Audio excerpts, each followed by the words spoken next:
오늘 설교의 제목은 외모에 취하지 말라입니다. 여기서 외모는 단순히 생김새를 말하는 게 아닙니다. 외적인 조건, 그러니까 생김새뿐만이 아니라 성별이나 빈부나 지식의 유무나 신분의 높고 낮음이나 이런 모든 것들을 다 포함하는 말입니다. 사람들은 새로운 사람을 만날 때 누구나 외모를 가장 먼저 봅니다. 그리고 그 외모를 가지고 사람을 판단하죠. 요즘은 이 책을 읽는지 잘 모르겠어요. 저희 어렸을 때 생텍쥐베리의 어린 왕자를 안 읽었던 사람은 거의 없는 것 같아요. 그 어린 왕자에 보면 이런 이야기가 나옵니다. 아이가 친구를 사귀었다고 하면 그 친구에 대해 묻습니다. 그 친구는 어디에 사니? 부모님의 직업은 뭐니? 부모님의 수입은 얼마나 되니? 이런 걸 묻고는 마치 그 친구에 대해 다 알았다는 듯이 더 이상 질문하기를 멈춥니다. 정작 그 친구의 키는 얼마고 무엇을 좋아하고 자신의 아이와 얼마나 잘 맞는지 이런 것은 묻지 않는다고 말하죠. 사람들이 외모를 먼저 보는 것은요, 그게 일단 먼저 눈에 띄거든요. 그 사람의 내면을 알게 되기까지는 많은 시간이 걸려요. 물론 아이들이야 금방 친해지고 금방 마음을 터놓지만 어른이 되면 그렇지 못하게 되죠. 아주 오랜 시간이 걸리기도 하고 어떤 경우는 끝까지 상대방의 내면을 모르는 경우도 있습니다. 그러니까 눈에 보이는 것만으로 판단을 하기가 쉽죠. 또 사람들은요, 외모에 대해 동경이 있어요. 못생긴 사람은 잘생긴 사람을 부러워합니다. 농담처럼 무슨 배우 송중기의 얼굴로 하루만 살아봤으면 좋겠다, 원빈의 외모로 하루만 살아봤으면 좋겠다, 뭐 이런 말들이 유행했던 때가 있습니다. 사실 그 농담에 진심이 숨어 있죠. 또 없는 사람은 있는 사람을 부러워하고 못 배운 사람은 배운 사람을 동경합니다. 2019년에 방영되었던 드라마 중에 VIP라는 드라마가 있습니다. 그 드라마 중에 그 백화점 명품관의 여자 매니저가 옷차림만 보고 고객들을 차별하는 장면이 나와요. 옷차림에 좀 평범해 보이면 저 사람은 명품관에 어울리지 않는 사람이다, 이렇게 판단을 하죠. 사실 그 사람에게 그걸 판단할 권리는 없거든요. 권한이 없거든요. 근데 왜 그렇게 판단을 할까요? 그 마음에 뭐가 숨어 있을까요? 자기가 그걸 판단할 수 있는 레벨이다, 이런 마음이 숨어 있는 거예요. 자기가 차마 명품관의 VIP 정도까지는 못 되지만 그래도 VIP인지 아닌지 판단할 수 있는, 그러니까 VIP 아래 그 문지기 정도까지는 된다, 뭐 이제 이런 마음이 숨어 있는 거예요. 결국 VIP들을 동경하는 마음이 그런 차별을 만들어냅니다. 차별은 사실 매우 흔하죠. 학교가 어디냐에 따라, 직업이 무엇이냐에 따라, 다니는 회사가 어디냐에 따라, 또 어디에 사느냐에 따라 차별이 생깁니다. 심지어 유명인들 사이에서도요, 차이가 있어요. 기업하는 사람들, 부자들이 모이면 웬만큼 부자가 아니면 그 사이에 다 서열의 차이가 생긴다고 그래요. 25대 그룹이 있고 100대 그룹이 있고 400대 그룹이 있고 뭐 그런 식으로 우리가 보기엔 다 회장님인데 자기들 사이에선 서열이 다 있다고 그럽니다. 작년 5월에 백상예술대상에서 유재석 씨가 TV 부문 대상을 받았어요. 그때 배우들이 일어나지도 않고 박수도 치지 않는 장면이 TV에 잡혀서 논란이 일었던 적이 있습니다. 그 뒤에 나온 얘기로는 연예계에 실제로 영화 배우, 드라마 배우, 가수, 개그맨 이런 연예인상의 서열이 있다고 그래요. 마치 조선시대 산업공상이 있는 것처럼 그만큼의 차별이 있다고 그럽니다. 그래서 유재석 씨가 국민 MC라고 불리잖아요. 유재석 씨가 수상을 함에도 불구하고 친한 몇 명의 배우들만 박수를 쳤다고 하더라고요. 이렇게 차별은 매우 흔합니다. 그리고 안타깝게 교회 안에도 차별은 있습니다. 그 사람의 직업, 소득, 학력 이런 것들이 교회 안에서의 서열을 만듭니다. 예를 들어 좀 큰 교회를 가면요, 장로나 권사가 되기 위해서는 최소한의 자격이 있어야 돼요. 우리에게 알려진 바로는 저 압구정동에 있는 어떤 큰 교회는 장로가 되려면 주차 요원을 해야 된대요. 주차 봉사를 했던 사람이라야 장로까지 갈 수 있다고 하더라고요. 근데 이 주차 봉사를 하는 사람은 아무나 될 수 있는 게 또 아니라고 그러죠. 전 대통령도 거기서 그걸 했었고요.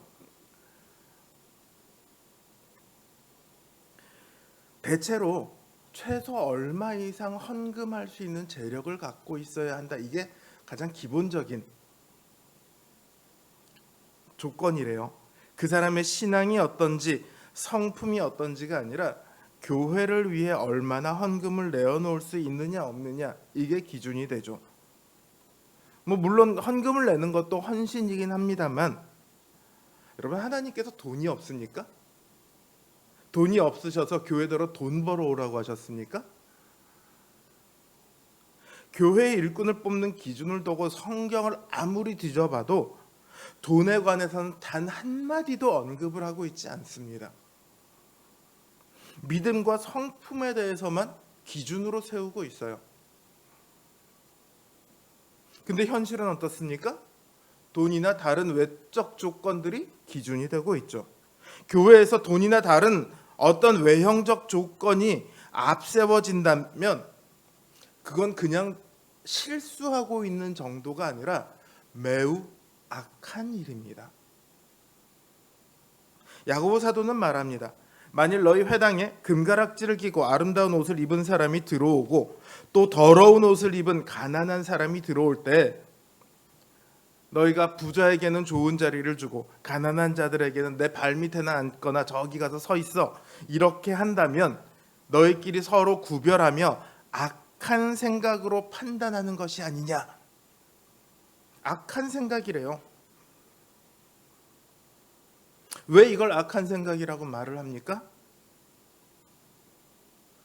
우리의 믿음과 어긋난 일이기 때문입니다. 우리 하나님께서 우리를 진리의 말씀으로 낳으실 때 우리를 어떠한 외형적 조건으로 선택하지 않으셨어요.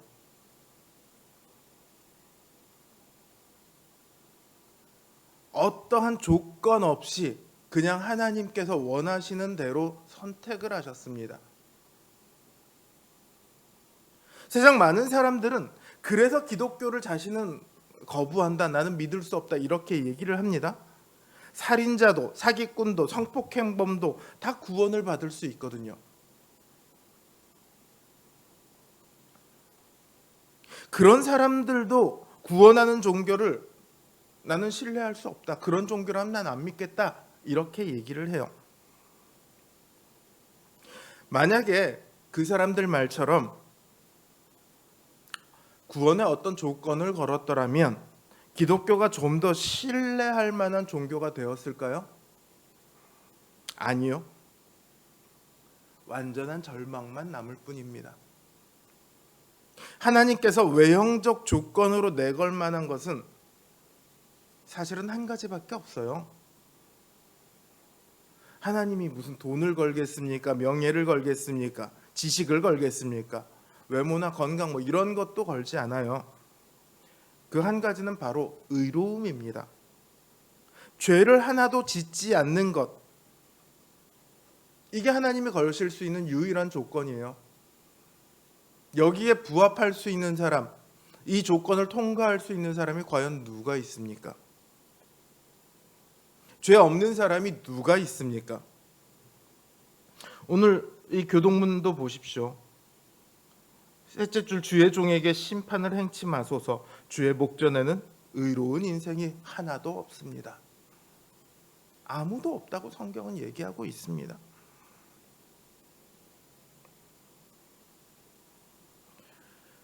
사람들은 착각해요. 자기가 죄가 없다라고 착각을 하죠. 여러분, 재판장에 가면요, 거의 대부분의 사람들은 자기가 죄가 없다고 주장을 합니다. 심지어 교도소를 가도요, 자기는 죄가 없대요. 자기가 교도소에 온 거는 돈이 없어서 비싼 변호사를 못 써서 여기 왔을 뿐이지 자기는 죄가 없대요.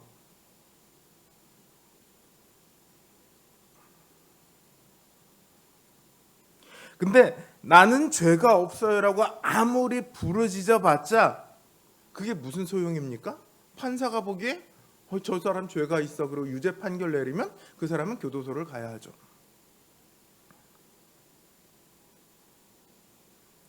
하나님 앞에서도 마찬가지입니다. 나는 죄가 없습니다라고 아무리 주장해봤자 아무 소용이 없습니다. 하나님께서 저 사람은 죄가 없는 의로운 사람이다라고 인정해 주셔야만 그 사람은 의로운 사람입니다.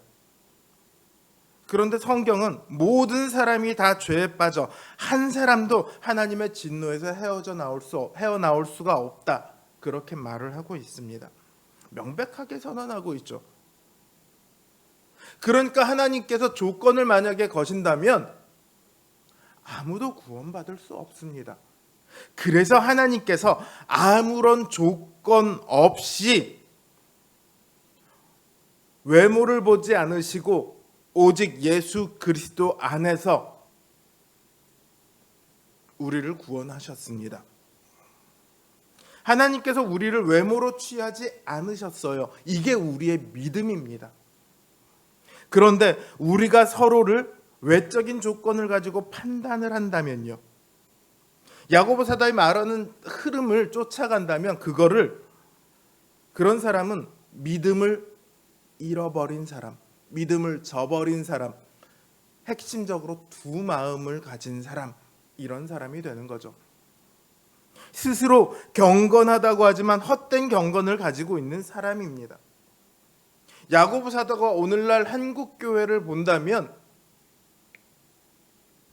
편지를 수백 통이 아니라 수천 통은 써야 될 것 같아요.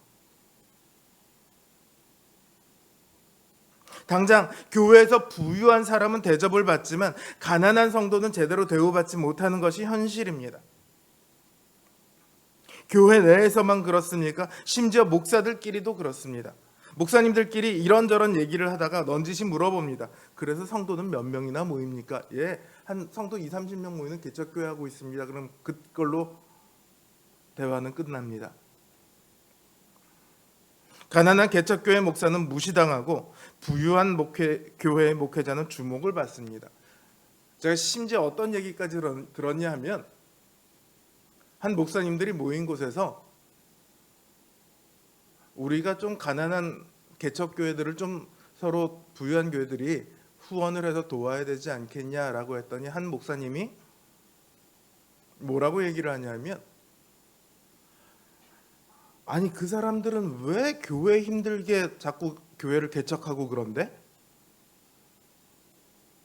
이런 얘기를 했다고 합니다.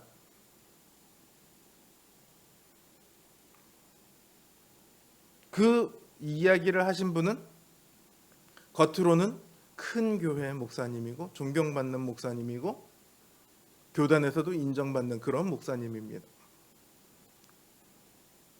이게 우리의 현실입니다. 제가 참 다행인 것은 우리 교회 안에 그런 모습이 별로 없다는 거예요. 제가 이 설교를 준비하면서 참 그게 너무도 감사하고 정말로 감사했습니다. 그래도 한번 가만히 생각을 해보자고요. 정말로 우리 안에는 그런 마음이 없을까요? 우리 존경하는 권호연 목사님, 학생들을 가르치다 보면 교수님이 학생들을 평가할 때 기준이 뭐죠? 열심히 하느냐 안 하느냐의 기준이 분명히 생길 수 있죠. 그 사이에 어떤 차별이 있을 수 있느냐 없느냐 우리는 생각을 해보아야 합니다. 죄송합니다 목사님, 목사님만 예로 들어서. 가난하다고요? 배우지 못했다고요? 직업도 변변치 않다고요? 그런데 5절을 한번 보십시오. 내 사랑하는 형제들아 들을지어다. 하나님이 세상에 대하여는 가난한 자를 택하사 믿음에 부유하게 하시고 또 자기를 사랑하는 자들에게 약속한 나라를 유업으로 받게 아니하셨느냐. 이게 무슨 말씀입니까? 세상 사람들이 가난하다고 비천하다고 손가락질하고 업신여기는 그런 사람을 하나님께서 받으셔서 가장 존귀하고 영광된 하나님 나라의 상속자가 되도록 하셨다. 이런 말씀입니다.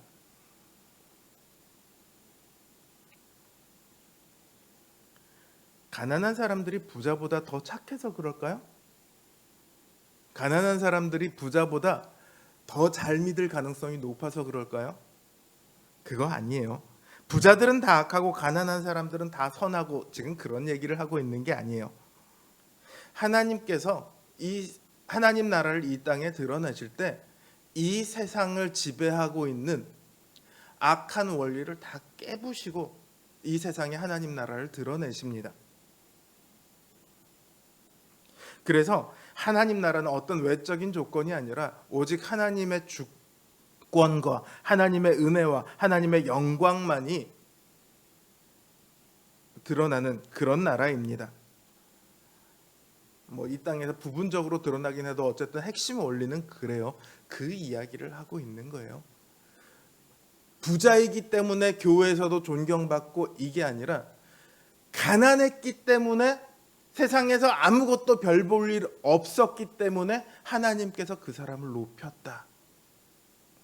세상에서 하나님 앞에서 죄인이었기 때문에 하나님께서 부르셨다.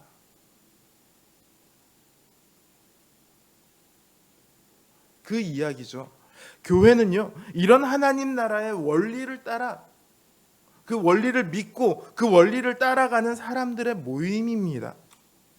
그러니까 가난한 사람이라고 무시해서는 안 되죠. 사실은 우리가 가난한 사람이기 때문에 하나님 앞에 가난한 사람이기 때문에 부름을 받은 사람들입니다.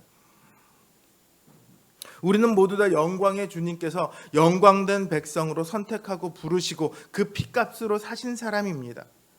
세상 어느 누구보다 존귀한 만물의 첫 열매로 선택된 사람들입니다. 주님께서 영광된 백성이라고 하셨는데 만물의 첫 열매라고 하셨는데 누가 감히 그 사람을 무시할 수 있습니까? 오히려 부자라는 사람들은 신자들을 괴롭힙니다. 신자들을 재판정에 세우고 그리스도인이라는 아름다운 이름을 멸시하며 모독합니다. 당시에 실제로 많은 부자들이 그런 일을 했어요. 물론 안 그런 부자도 있습니다. 그러나 대부분의 부자들이 그런 일들을 했습니다. 오늘날도 가만 보십시오. 그런 분들을 교회의 장로로, 권사로, 안수집사로 세우면 교회가 잘 될까요? 돈은 좀 많아질 수 있습니다. 그러나 그런 분들이 교회의 중직자가 되면 정말로 교회가 잘 될까요? 안수집사 하시던 분이 장로가 안 되었다고 온 가족들과 함께 다른 교회로 옮기는 거 저는 많이 봤습니다. 그 전까지 절친이던 분들이 한 분은 권사되고 한 분은 권사가 안 되었다고 서먹서먹해지더니 나중에는 철천지 원수처럼 되는 것도 봤습니다. 돈 많은 장로님이 교회를 자기 맘대로 휘둘러서 툭하면 목사 내쫓고 다른 목사 불러오고 또 마음에 안 든다고 또 내쫓고 이런 교회 많이 봤습니다. 부자이기 때문에 존경받아야 한다? 그런 것은 교회에 결코 통용될 수 없습니다.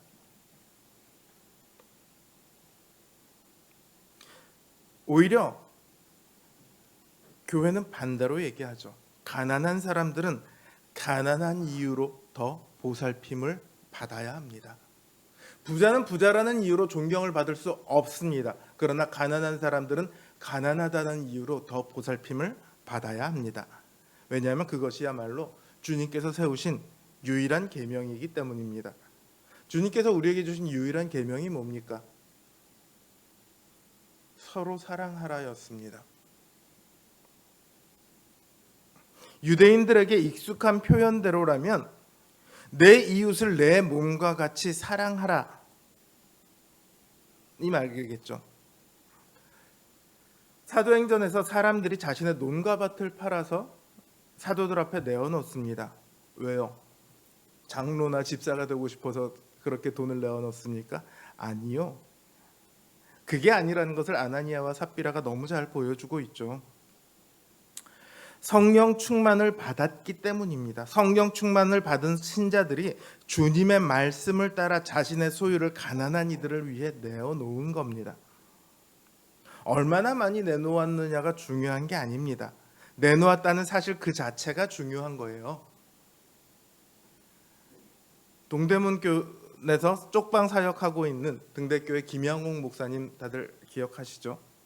김양옥 목사님은 종종 성도님들이 헌금하는 이야기를 합니다. 쪽방에 계시는 분들은 제대로 된 직업을 가질 수 없는 분들이거든요. 그분들이 뭐 어디 나가서 일용직을 하건 뭘 하건 그렇게 해서 한 달 몇십만 원을 벌어온대요. 근데 그 중에 얼마를 11조를 하고 감사헌금을 하고 주일헌금을 따로 떼어놓고 또 교회가 좀 더 커졌으면 좋겠다 건축헌금을 하고 일을 못하시는 분들은 기초수급자 지원 나온 정부에서 준 그 비용을 가지고 11조를 한답니다. 그 돈이 얼마나 되겠어요? 그분들이 또 가진 돈이라고 해봤자 자기들 쓰기에도 사실은 부족한 돈입니다.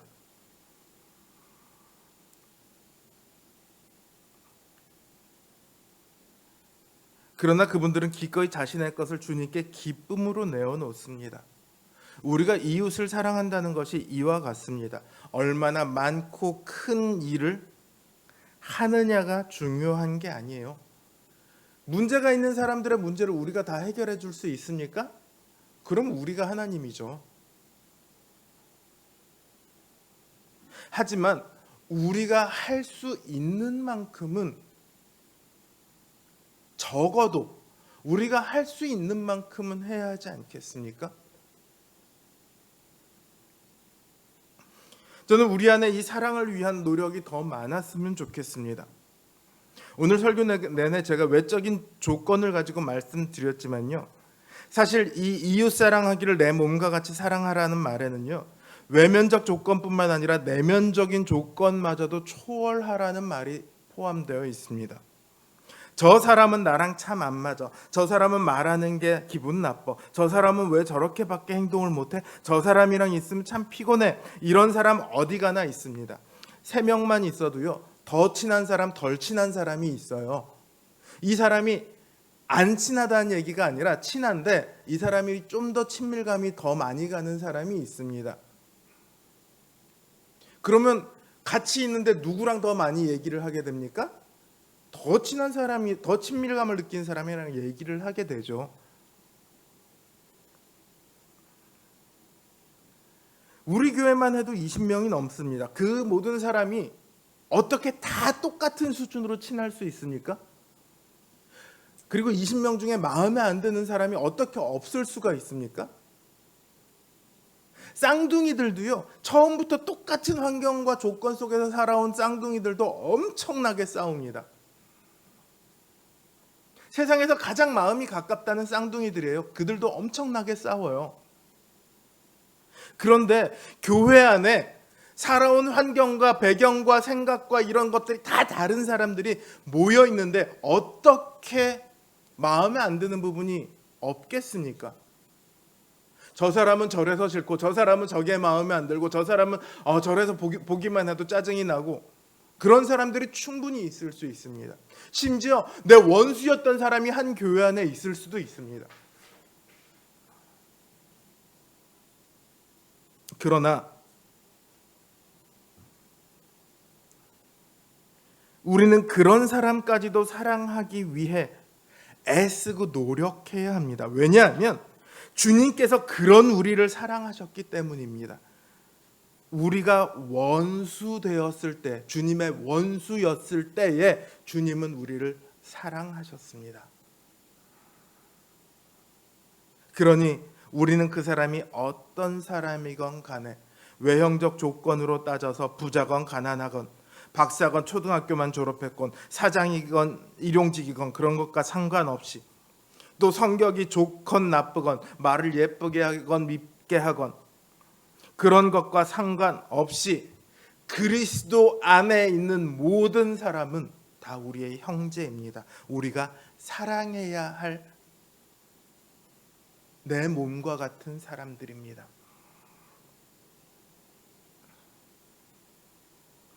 그러니 사랑은 결코 저절로 되는 게 아닙니다. 사랑이 저절로 되는 경우는 딱 한 가지밖에 없어요. 내가 사랑하고 싶은, 사랑할 만한 사람이 있을 때는 저절로 사랑이 돼요. 그러나 그렇지 않은 사람들을 사랑하기 위해서는 많은 노력이 필요합니다.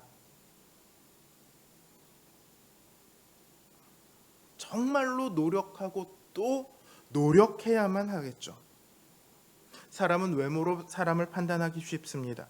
혹은 나랑 얼마나 잘 맞느냐, 이걸로 사람을 판단하기 쉽습니다. 혹은 조금 더 나간다고 해도 그 사람의 성격으로 사람을 판단하기 쉽습니다. 하지만 우리 주님께서 우리에게 행하신 일을 기억하시기 바랍니다. 여전히 죄 가운데 있는 우리를 여전히 사랑하시고 보호하시고 돌보시는 하나님의 은혜를 생각하시기 바랍니다. 그 은혜를 따라 우리가 서로 사랑하는데 더욱 힘썼으면 좋겠습니다.